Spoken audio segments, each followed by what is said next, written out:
Well, that cut off at a very convenient point right when I was finishing that thought. Okay, I'm very angry.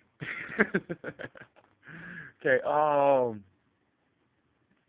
okay, he goes on to say, even among Europeans, there is not really equality. People with more skills rise to the top, or ones that win the genetic lottery, but that's a separate discussion.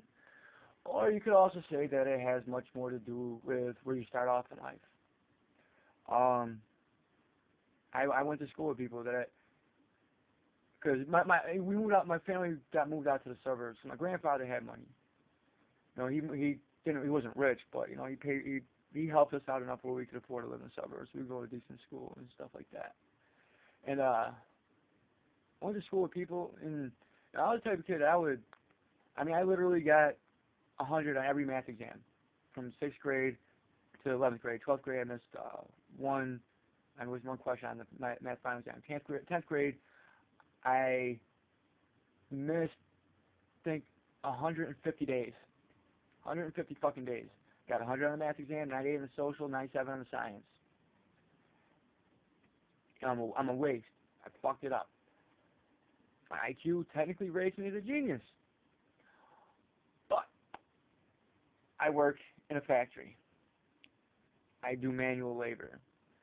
There are people that I went to school with who live in very large houses, who have high-paying jobs, who are fucking idiots. But you know what? They started off a lot higher in life. That doesn't defend my, doesn't justify my lack of realizing my potential in any way, shape, or form. It's still, I bear the ultimate responsibility for the mistakes I have made in my life. But to pretend like we started off on equal footing is ridiculous. And the fact is, these disproportionalities, as far as where you start off in life, between the average white person and the average black person, is very different. And the thing is, anybody in our system can rise to the top. Anybody, but not everybody. And it doesn't matter how hard you work. And when you look around you, and you see those who work hard generally fail, and those who sell drugs or those who rob people and things of that nature are the ones who get the women, who have the car, who, etc., etc. It makes it that much harder to make the correct decisions in life. And that is the reality and not just the black community. I live in a predominantly white ghetto, and it's the same here. I mean, the people who are doing best in this neighborhood are the ones that are selling drugs. So, you know, I mean, that's the reality of the situation we live in. Can't pretend like we all started off at the starting line.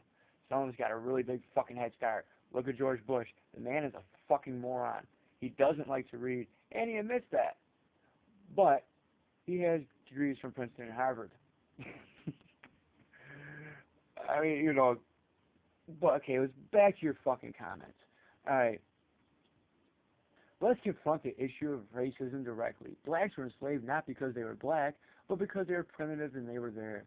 If someone stays behind for a few years in the modern world, you call them retarded. What would you call those who stay behind for centuries? You need to read Guns, Germs, and Steel by Jared Diamond. Fantastic book. Amazing book. Explains exactly how this happened. It is the lack of domesticable plants and animals, the geographic barriers that stunted exchanges of certain information that led to Africa being behind Europe in certain forms of technology, which were very important forms of technology when it came time for the Europeans to sail around down to sub-Saharan Africa. The technological advantages they had were extreme. Cannons, guns, and all that shit. So read that book and then come back. And you can look around, and despite the vast handicap, social handicap, not biological handicap, that most black people have existed under in this country, we still have had incredible contributions made by African Americans in this country. I'm not even, it would take too long to fucking list them all. If you really need to know, let me know. I'll fucking send you a fucking PM or something. I think it's common to all civilization. Those who act less civilized need to be controlled, and those who act like animals need to be put in cages. Okay, then how come we don't put the police in cages? How come we don't put the bankers in fucking cages? That's not acting uncivilized, intentionally tanking the world fucking economy so you can get a fucking bailout because you know it's fucking coming. That's not acting uncivilized? Or is it just when it's brute force, the kind that you're scared of because you think a black guy might beat you up? I think that's what it boils down to. I think you're a pussy. I think you're a pussy. You know what? I walk through black neighborhoods. I walk through white neighborhoods, Puerto Rican neighborhoods. I don't give a fuck. You know, I don't walk around scared thinking everybody's going to beat me up because I don't treat people like criminals until they act through their personal actions show me that they are. I treat them as human beings. I understand that no matter where you go, something bad can happen. Shit, I was stabbed in the fucking suburbs. But I'm not a pussy. I know I can fucking defend myself if it happens. It doesn't happen very much. It doesn't happen very much. I find that usually if you go to the hood and you don't act scared, generally nobody fucks with you. You walk around acting like an easy fucking victim, where people in a situation where people are struggling like shit, and they say, "Oh, that's easy money right there." It's gonna happen sometimes. Sometimes you'll have people defend you. I've been jumped on the east side and had people. One of my best friends I ever had, Edmund. I met him because he ran up because some kids were trying to jump me and this kid Roy, and he ran up and jumped right in front of us and was like yo, like calm down. Never even met us. That's how I met him. I've had another time I was getting jumped in the same.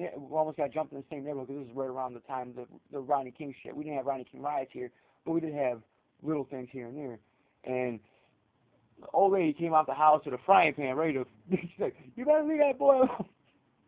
So you got me so fucking mad. You got me so fucking mad. And alright. Okay, also, does or does not the culture of minorities promote breeding a lot? A lot more than they can afford, thereby ensuring they can never be self-supporting. That is the influence of religion. Religion that was forced on the slaves by the slave masters. Religion which has been clung onto because of the hardness of life of many black people. There is the need in many people when life is hard to find something. Well, this life is hard and this life sucks, but I have something coming after. Combined with the fact that when you are poor and you don't have material wealth, you don't have material things, all you have is people. Your loyalty, your need for loyalty, your need to feel loyalty, your feeling of need to give loyalty gets heightened.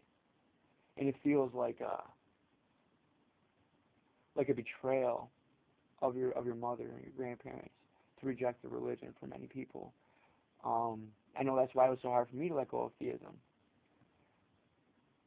So, you know, that just seems, from my personal observations, a part of how many people are. When they were slaves, that could have been the result of some kind of breeding program, but a century and a half later, that can't be blamed anymore. Yes, it can. It's the legacy. The legacy. So much of what I think is what I learned from my mother, and so much of what she thinks is what she learned from her parents, and so much of what they thought was learned from their parents. And it's the same thing for black people in this country. Some people, many people, have broken that cycle. Some people are stuck into it to various degrees, and we should promote means that enable people to rise out of that instead of this bullshit. You are part of the